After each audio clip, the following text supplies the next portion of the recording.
Hello there. Thank you for joining me for part 2 of Still Hoping. In the first part, we actually went through the first part of Lamentations, Lamentations 1 to verse 22. We talked about how Jeremiah went through some pretty distressing trials, and we compared some of those trials to some of the things that we go through in our own lives, such as depression, feeling lonely, feeling like people don't understand us, feeling like we're just broken. Like we're even physically just aged way beyond where we should be because those trials are just overwhelming us.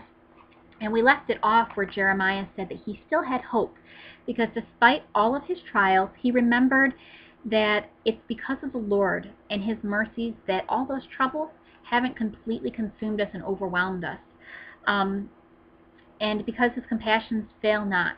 Now we're going to pick it up in verse 23 where it says, that, well, actually, we probably should just read 22. Is of the Lord's mercies that we are not consumed because his compassions fail not.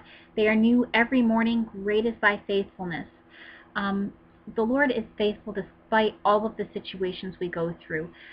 I was listening to a message last week from a pastor.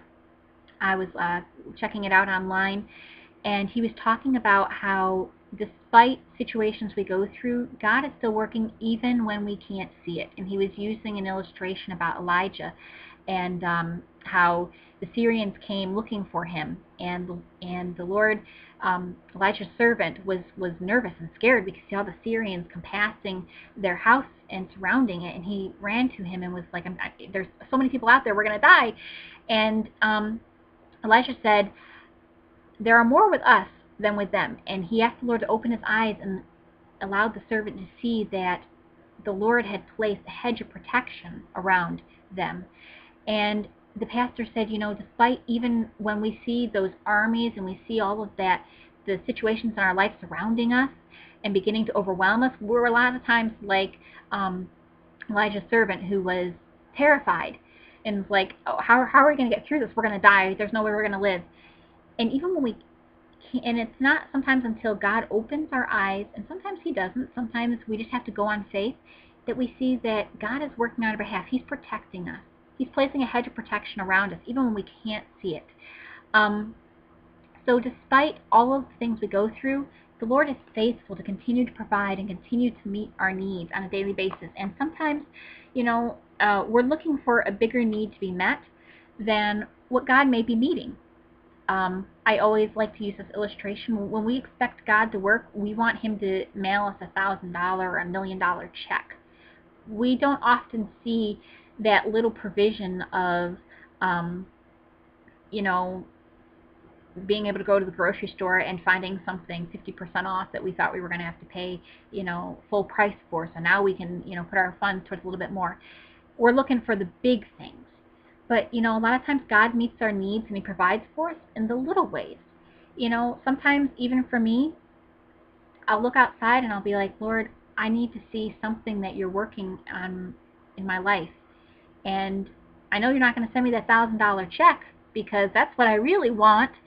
But you know what? I'm thankful for the sunlight because the sunlight just makes me feel better. It makes me feel like I can get out of bed and just face the day because it just looks so bright and cheery, and it's warm, and it's a little blessing. Sometimes we don't even know how God is working on our behalf, and I have a feeling that when we get to heaven, there's going to be many, many instances where we're going to look to God and say, were you working here? And he's going to be just like the footprints in the sand. He's going to be like, well, you thought you were going in on your own strength doing that, but I was actually carrying you through this.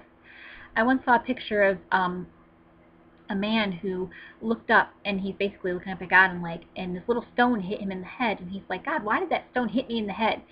And there was a representation of Jesus standing there blocking all of these big boulders and all these other stones, and he said, oh, I'm sorry, that little one got through.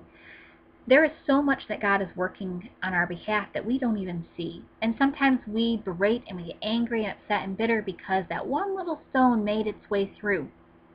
And it's not that God missed it, but sometimes he uses those little stones as stepping stones to help us through, be drawn closer to him, to help us see how much more he's working on our behalf, and to encourage us when we have a victory from it.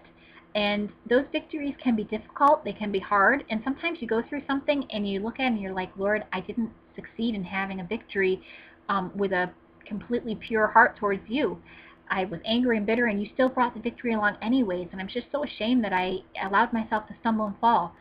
And that's when he remembers that, you're dust.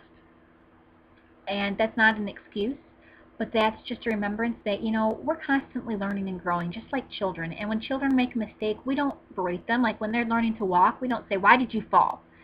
We encourage them to get up again. And that's what God does with us. When we fall and when we're overwhelmed by all these things, His mercy, His compassion, that's new every single morning, encourages us, you know what, you fell, but it's okay, I've got you.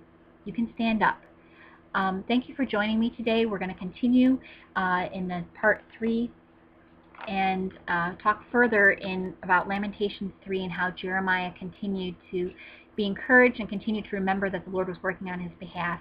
Thank you so much, and remember to join me again next week. Don't forget to check out Facebook and the blog and YouTube channel for new videos, new posts, and little encouragements throughout the week.